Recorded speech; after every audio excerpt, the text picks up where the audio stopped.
याच्यात सगळ्या महिला गणल्या जात आहेत। आणि म्हणून एखाद्या गरीब महिलेला पैशाचं असेल, नोकरीचं असेल, काहीतरी प्रलोभन दाखवून धर्म बदलायला लावलं तर तिला संरक्षण देणं हे सरकारचं कर्तव्य आहे।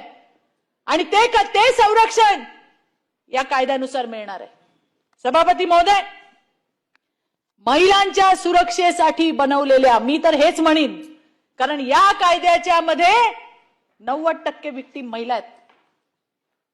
आणि म्हणून महिलांच्या सुरक्षेसाठी बनवल्या गेलेल्या या कायद्याला धार्मिक रंग कोणीच देऊ नये, कोणीच धार्मिक रंग त्या ठिकाणी देऊ नये। महिलांवर फसवणूक करून संबंध प्रस्थापित केले जात असलेल्या अनेक तक्रारी आपल्याकडे येतात। या महिलांना संरक्षण देणार कोण?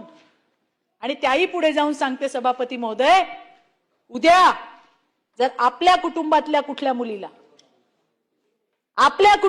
कुठल्या मुलीला जर खोटी ओळख सांगून फसवलं गेलं तर आपण काय म्हणणार?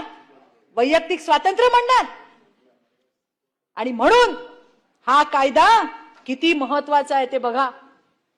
भारतीय संविधानाने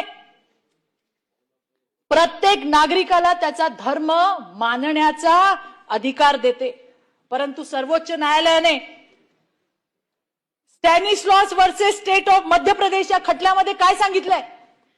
या खटल्यात सांगितलंय धर्माचा प्रचार करण्याचा अधिकार आहे, ज्याचा उल्लेख सत्यजितने केला